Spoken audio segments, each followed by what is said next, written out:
dit 'n waarheid wees. Mag dit 'n waarheid wees in elkeen van ons lewens. This one truth will be my story, that you still reign and you are still God. Here, ongeag omstandighede, Here, ongeag moeilike omstandighede wat ons elke dag in die gesig staar, uitdagings met finansies, uitdagings met siekte, uitdagings met kinders, wil ons net getuig, Here, you still reign and you are still God. Mag dit ons belewenis wees, mag dit ons belydenis wees, ongeag as mense na ons kyk, vra, hoe is dit moontlik, Here, laat ons sal sê, you still reign and you are still God. Ons is nie angstig nie, ons is nie benoud nie, because you still reign, Father, you are still God, and we worship you, we honor you, we magnify you this morning. Thank you for your presence. Thank you for every brother and sister that came this morning to worship you, to magnify you. And may this be a testimony to them this morning as they leave this morning, that you still reign and you are still God. We worship you and we adore you. We want to thank you, Lord. So vir u dankie sê vir die kosbare geleentheid waar die familie van Christus by mekaar kom. Waar ons by mekaar kom as boeties en sissies om met mekaar se laste te dra, vir mekaar om te gee, vir mekaar te bid en bo alles om die naam te kom groot maak. Maar ons weet, Here, mense kom na die huis toe met 'n verwagting, met 'n honger, hulle soekend, Here, dat U by elkeen sal stil staan vanoggend. Elkeen net weer oor sal bevestig, hulle is kosbaar in U oë. Hulle is duur gekoop deur die bloed van die lam. Dat U 'n droom het oor elkeen hier vanoggend. Dat U 'n plan het met elkeen vanoggend. Here, al vind ons in 'n woestyn, waar ons weet ons het nie rigting nie, dat ons in die wolk volg, Here, die salwing volg, die teenwoordigheid van ons Here sal ervaar en sal weet, ons beweeg as die wolk beweeg. Oh, how wonderful it is to be a child of God. How wonderful it is to be a child of God. Here, al die laste net van ons skouers, dit afrol, te weet, Here, ons is tydelik hierson. Miskien 90 jaar, 85 jaar, wie weet, Here, dis in die hande. Maar die woord sê, daar word 'n plek vir ons voorberei, en wanneer dit klaar is, kom hy ons te kom haal. Geen meer sorge nie, geen meer laste nie, net in die teenwoordigheid. Ek verlang ons, soos Paulus sal sê, ek verlang om by U in te woon, maar ek moet nog hier so wees, want my werk is nie klaar nie. Oh Lord, you still reign, and you still God. Oh, and we love you, Lord Jesus. Wil bid, Here, waar ons oorgaan na die bediening van die woord, dat U die woord sal bevestig, dat dit 'n woord van bemoediging en van stigting sal wees, dat dit 'n woord van aanmoediging sal wees. Sal vir my lippe dat daar geen bedrog in die woord gebruik sal word nie. En ons bid dit in die wonderlike naam van ons koning. Amen en amen. Baie dankie, mag jy sit plek neem. Baie dankie, voorsangers, musikante. It was wonderful.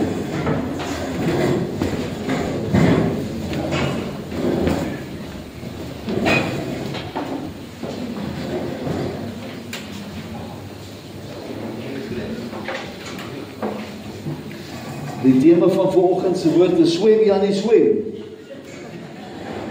En wat is die volgende sin? Janie wil nie swem nie. Maar ja, ongelukkig kan ons baie keer ons eie name daarin sit. Of die name van iemand wie ons ken kan ons daarin sit. So is nie net Janie nie. 1 Korintiërs 2 vers 10. Maar God het dit aan ons deur sy Gees geopenbaar. Want die Gees ondersoek alle dinge, ook die dieptes van God. Die dieptes van God is in sy karakter te vind, in sy eienskappe. Die dieptes van God is om sy wil te verstaan, sy wil vir ons lewens, die drome wat hy oor ons droom. Ons weet byvoorbeeld dat Vader wil nie hê dat een verlore mag gaan nie. Ons weet dit is 'n algemene eienskap van God wie net liefde is. Die dieptes van God is om sy wysheid te probeer verstaan.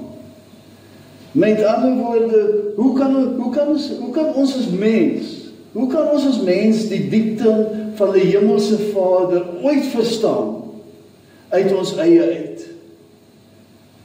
The scripture will repeatedly tell us that man cannot fully understand or grasp God's profound wisdom or understand His ways. Why does this happen to good people? Hy is die skepper, ons is die skepsel. Hy het 'n bietjie ekkel my vroukie, as jy kan kyk na vir my. Hy is die pottebakker, ons is die klein. God says, for my thoughts are not your thoughts. Neither are your ways my ways, says the Lord. For as the heavens are higher than the earth, so are my ways higher than your ways, and my thoughts than your thoughts. So hy so vir die Here bo ons, dat hoe kan ons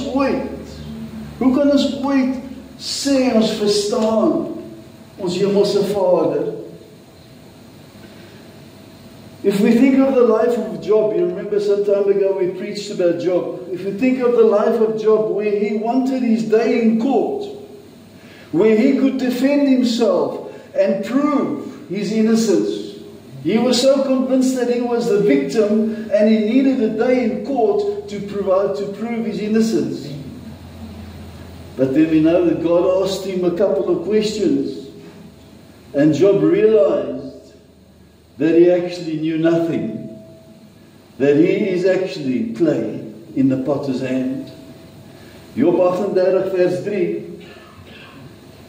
His vader praat met hom uit 'n dwarrelwind. Hy sê, "Gord dan soos 'n man jou heupe, dan sal ek jou ondervra," sê vader vir hom, "en onderrig jy vir my. Vertel jy vir my, Job." Vers 4. Waar was jy, Job, toe ek die aarde gegrond het? Gee te kenne as jy insig het. Wie het sy afmetings bepaal? Jy weet dit mos. Of wie het daaroor die meetsnoer gespan? En so is baie interessant, jy kan hier gaan lees die vrae wat Vader vir Job vra. En Job kom tot die besef dat hy weet eintlik niks en is beter om sy to zip his lips. Dan sê Job vir Vader, Job 42 vers 5, hy sê, volgens hoor sê, het ek van u gehoor, maar nou het my oog u gesien. Jy sê, dit is waar baie mense hulle vind vanoggend. Hulle het van God gehoor, hulle het van Jesus se naam gehoor, maar hulle het nog nie met die geestesoog die grootheid van ons hemelse Vader gesien nie. Job het nie fisies gesien nie, want in die woord sê, jy kan nie God sien en nog lewe nie, maar deur die vraag oor die skepping, die diere, die sterrestelsels, het Job die grootheid van God in sy gees begin sien. Vers 6 sê Job, daarom herroep ek en het ek berou in stof en in as. Met ander woorde, Job soek nie meer sy dag in die hof om homself te verdedig nie. Deur die vraag wat Vader hom gevra het, het hy 'n ander perspektief en het hy die grootheid van God gesien. Maar ons het vanoggend, ek en u, het die voordeel oor Job, dat ons die gees van God het, wat alles ondersoek en aan ons die dieptes van God bekendstel. Paulus leer vir ons van die dieptes van God, wat elke een van ons vir onsself moet ontdek. Dit is slegs moontlik deur die openbaarmaking van die Heilige Gees. We cannot always understand the deep truths of God, but we have the Holy Spirit to help us understand these truths of our Heavenly Father. The Holy Spirit, as you know, is fully God and has the ability to search the depths of God and to reveal what God has prepared for those who love Him. My boetie en sussie, hier sal bekend wees daarmee, dat daar is dieptes in die Godse woord. Daar is dieptes in lofprysing en aanbidding, waar jy weggevoer kan word, dat jy het voel nie is vir jou, of jy neer in die saal is nie, dat jy in hemelse plekke in beweeg het. Daar is dieptes in ons toewyding, daar is dieptes wat ons self moet ontdek. Hoe honger is jy om die dieptes van God te ontdek vir jouself? Of is jy tevrede om te weet, daar is 'n Jesus, en daar is 'n hemel, en daar is 'n Vader? Ek neem hier nou baie bekende gedeelte toe, en dit kom uit Ezekiel 47 vers 1. He says, "Then he, my guide, brought me again to the door of the house of the Lord, the temple," dis die amplified waaruit ek lees. "And behold, waters issued from under the threshold of the temple towards the east. For the front of the temple was towards the east. And the waters came down from the right side of the temple on the south side of the altar." So ek het lees, weet jy wat sien ek? As ons power hour in die oggende het, op Saterdagoggend, dan staan ons hier onder, dan roep ons Jesus na die noorde toe. En ons draai om en ons roep Jesus na die ooste toe. Ons voordeur is na die ooste toe. Water issued from under the threshold of the temple towards the east. So ons kyk in die regte rigting, my boetie en sussie. The guide, they're talking about here, the guide is probably an angel. Or it could be a manifestation of Jesus. Die kommentators is nie seker wie die guide is waarvan hier gepraat word nie. Maar die waters wat uitstroom met onder die deur se drempel is simbolies van die Heilige Gees wat van Jesus uitgestuur is, die lewende water wat Jesus gesê het hy sou stuur. Verse 3. When the man went out eastward, and a line in his hand, he measured 1,000 cubits, and he passed me through the water. The water was to the ankles. So diep is die water. Toe die man na die ooste uitgegaan het met 'n meetsnoer in sy hand, het hy 1000 el gemeet, en het met die waters laat deurgaan, waters tot aan die enkels. Now the number 1,000 in the Bible has a symbolic meaning. 1,000 symbolizes completeness, perfection. It represents God's abundance and faithfulness. God would devote Himself to 1,000 generations to the person who loves and serves Him. When the Bible says that one day is like 1,000 years and 1,000 years is like one day, it means that God is outside of time. God created time, but He is not controlled by time. When Jesus reigns for 1,000 years in Revelations, it would be a perfect reign when He reigns. Maar wat beteken dit om enkel diep in die water te wees? Deur die doop, nadat ons Jesus aangeneem het, word ons in hierdie water ingeplaas. By die altaar, waar ons Jesus aanneem as ons saligmaker en ons verlosser, begin ons lewens in hierdie rivier. Die diepte van die rivier is simbolies van ons verhouding met God. Ons is met wedergeboorte, is ons gees 100% wedergebore, ek ken dit. Maar ons sielsdimensie, ons software, moet geupdate word en begin vernuwe en verander vir the new birth that we had experienced. So ons word net in die water geplaas, net enkel diep. Ons gees is 100% wedergebore, maar ons software, ons gedagtes moet nog vernuwe word. Die mate van ons geestelike groei onder leiding van die Heilige Gees word weerspieël in die diepte van die water waar ons onsself vind. So met bekering is ons slegs enkel diep. En daar wag 'n wonderlike ervaring soos ons stroom af begin beweeg.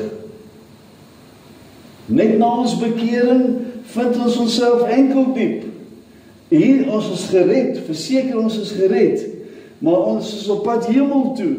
Ons is in die rivier, ons is in die water, praise the Lord. Dit is goed en lekker om gered te wees, maar daar is soveel meer. Die Here wil ons dieper inlei. Die mense wat enkel diep is, wie in die vlak water is heeltemal veilig en is in beheer van hulle eie lewens. Daar gebeur ook nie vreeslike geestelike groei hier nie. Daar's ongelukkig baie Christene wie tevrede is om hier in die vlak water te bly. Hulle is gered, hulle wil graag 'n redder hê, maar hulle wil nie eintlik 'n Here hê nie. They don't need a Lord. They want to be their own control in their own lives. Hulle is tevrede om 'n redder te hê, maar hulle soek nie eintlik 'n Here nie. Maar God se rivier is op pad. Dit vloei hier oor hulle voete diep kant toe. Hierdie Christene wie enkel diep in die water staan, sy eie wil, hulle eie begeertes, beheer nog hulle aksies en hulle lewens. Hulle kan maklik kant toe stap. Inteendeel baie doen dit. Stap kant toe. Die diepte reflekteer maar min van die beheer van die Heilige Gees in hulle lewens en nog baie van die eie ek is werksaam in hulle lewens. Vers 4. Toe het hy nog 1000 gemeet en my deur die waters laat deurgaan, waters tot aan die knieë, tot by die knieë. En hy het nog 1000 gemeet en my laat deurgaan, waters tot aan die heupe. Eerstens, wat beteken die water tot by die knieë? This depth of water to the knees is a reflection that the Christian has started growing spiritually. They are not ankle deep anymore. They've realized the importance of prayer in their lives. The river of God is flowing knee height where they find themselves now. These Christians are starting to realize their dependence on God. They're seeking His face in prayer. They know there is more. They need to be down on their knees. At the knee depth, there is still not much manifestation of the work of God in this person's life. This person is more dependent on God than when he was at ankle depth, but there is so much more waiting for this Christian. At knee depth, the majority of the body is still out of the water, indicating that the flesh still plays a dominant part in this person's life. Dan praat hy van die diepte van die heupdiepte. Christene wat nou gevorder het, was daar tot bekering gekom op die enkels. Hulle het begin bid, hulle het besluit hoe belangrik is bid hier by die knieë, en nou kom hulle in die diepte van die heupe. Hierso steek amper soveel van die persoon uit bo die water as wat onder die water is. Met ander woorde, minder van die mens en sy eie wil is sigbaar. Hierdie persoon is so 50-50 God se wil gedrewe en so 50-50 nog sy eie planne, sy eie wil. Op hierdie heupe vlak verwys ook na die vlak waar voortplanting begin. Op hierdie vlak begin die Christen geboorte gee aan 'n bediening. Hulle is betrokke in die gemeente. Hulle begin bedink die doel van hulle lewens, hulle roeping. Hoekom is ek hier? Hoekom is ek hier so halfdiepte in God se rivier? Ons eie wil vir ons eie lewe en God se wil vir ons lewe is nou ewe belangrik. Voor ons 'n besluit neem, dink ons eers, wat sou dit reg wees in Vader se oë as ek hierdie besluit neem? So 50-50. Die Here se roeping en wil begin al sterker hier tevore te kom. Nou begin ons begin die krag van die rivier voel wat begin trek. Hy begin ons trek moontlik in 'n bediening in. Die Here se wil vir ons lewens word net so belangrik as ons eie wil. Nou kan ander mense begin sien die effek wat die water se krag op ons lewens het. Die effek wat die water wat heefhoogte is kan nie meer weggesteek word nie. Dit word sigbaar vir die mense om ons. Mense begin al om te bevestig dat hulle ervaar en hulle sien 'n roeping op ons lewens. Hierso verloor ons tot 'n mate beheer oor onsself. Ons staan nie meer so vas nie. Ons voel hoe die waters ons trek diep kant toe. Die rivier trek ons nou en dan saam, maar ons kan nog uit as ons wil. Ons kan nog besluit, nee, dit is nie vir my nie, ek kan nog nie uitloop. Verse 5. And he measured 1,000, and there was a torrent which I was not able to pass, for the water had risen, water to swim in. Swim, Yanni, swim. A torrent that could not be passed. Water that we cannot stand in, and we need to swim. This is the point where our lives are totally dependent on the flow of the Holy Spirit. Here we reach a point where we truly depend totally on the Holy Spirit's guidance. The current of this river takes us where He wants us to be. Where He wants us to be. We have released ourselves from the earthly realm. Our feet is no longer planted on this earth. We are free from the restraints of the earth. It is wonderful to lose the weight that holds us down as we float down God's river and feel the freedom. In the water we feel light. We feel light. By being taken along in the water, not depending on our own strength, we're not standing on our own feet anymore. We're in a position where we are abiding in Christ. By abiding in Christ, moving with Him in the deep water, we depend on Him. When we were in the water to our hips, we started producing fruit, but the fruit was partly out of our own works. But in the deep water, we produce much fruit as we are not in control, and God uses us and places us where He wants to place us. In the deep water, we have gone past the point of our own ability. We're just available.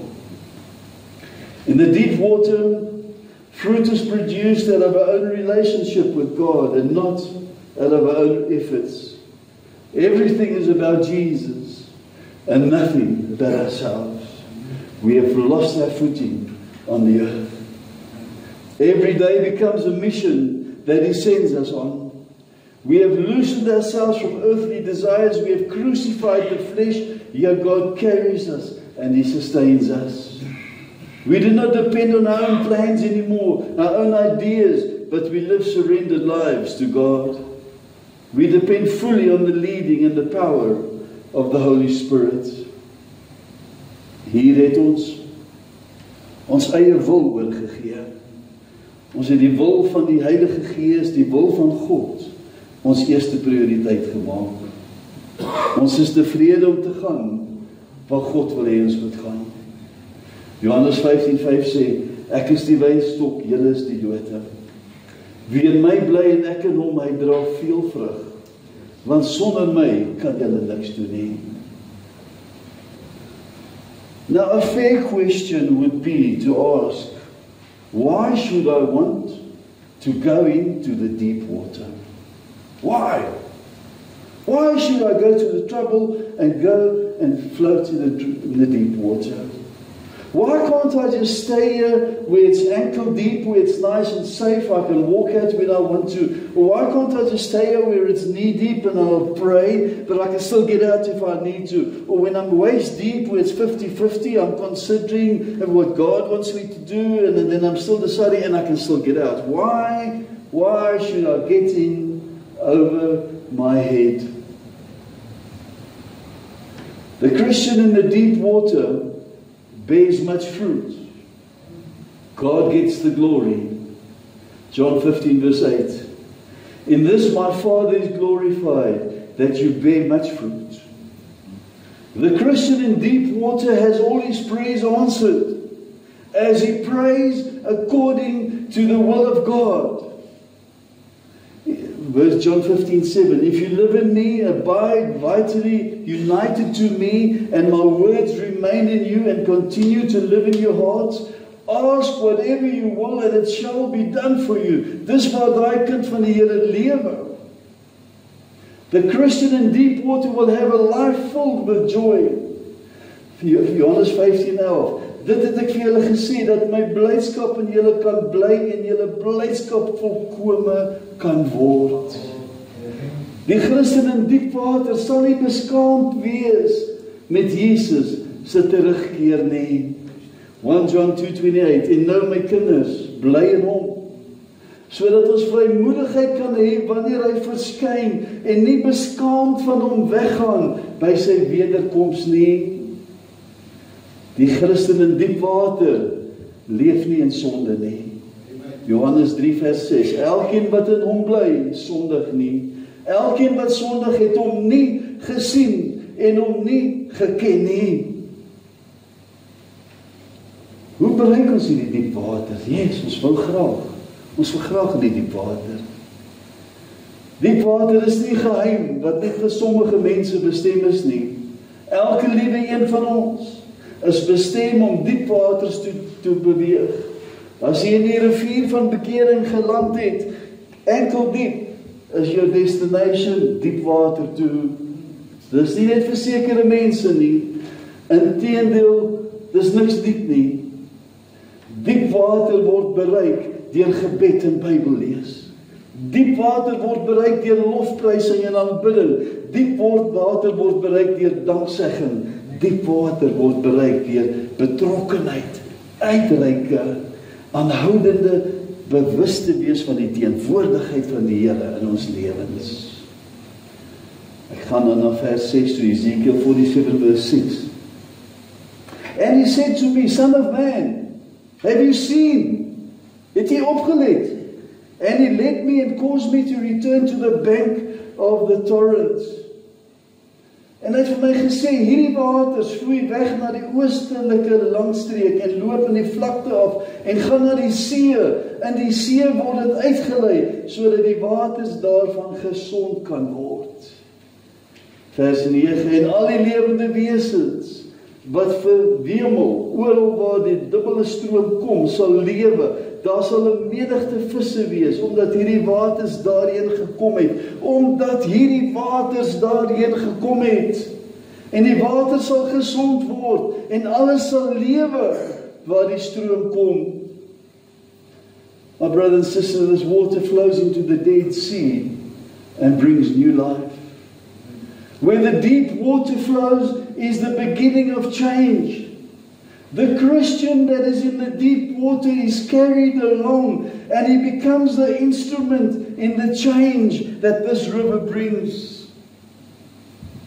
We become the change that the world needs when we are in the deep water with God. Ek wil begin om af te sluit. Hierdie rivier is simbolies van ons geestelike ervaring op aarde. Die rivier vloei van die altaar af, van die dag van ons bekering. Die kruis van Jesus is die altaar. Die Heilige Gees het eers begin vloei toe Jesus terug is hemel toe. Jy ken die verhaal. Van enkel diep af was die rivier al sterk gewees. Om in die waters in te kom, begin die aanneming van Jesus in ons lewens. Om in die water in te stap, bring 'n persoonlike genesing van gebroke harte, genees gebroke lewens, gee doel aan die lewe. Ewe skielik verstaan ons, waaroor gaan die lewe? Al is die water enkel diep, is ons gees wedergebore 100%. Maar elke plek waar die waters toe vloei, is daar lewe. Jesus het gekom dat ons lewe en lewe in oorvloed kan hê. Die Heilige Gees bring lewe. Die Heilige Gees word beskryf as strome van lewende water.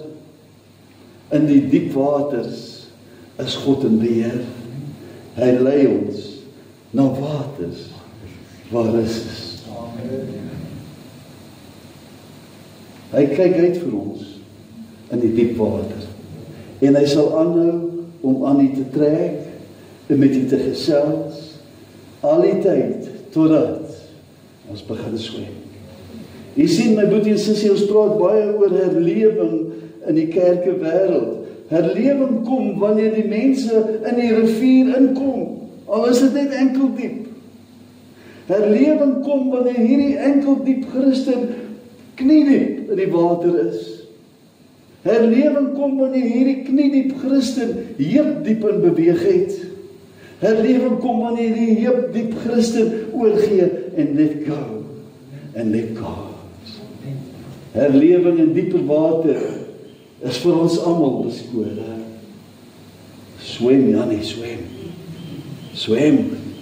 Elkeen van ons sal self weet hoe diep ons in hierdie waters is.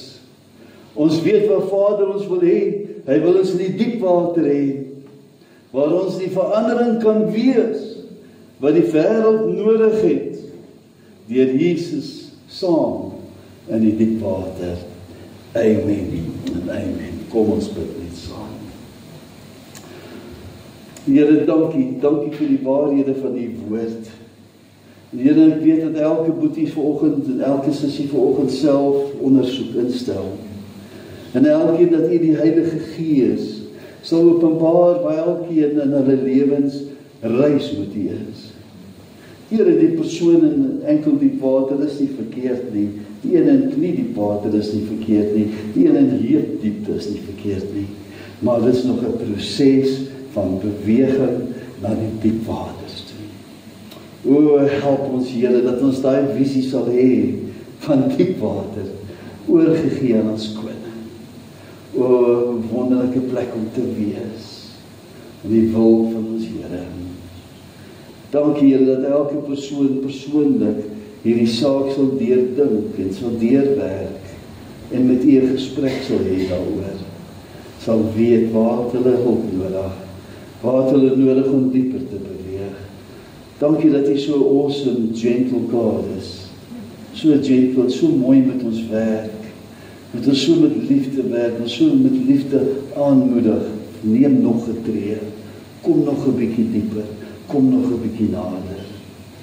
Oh, what a wonderful God we serve. And we worship you and we honor you. En ek bid dit in die wonderlike naam van ons koning. Amen.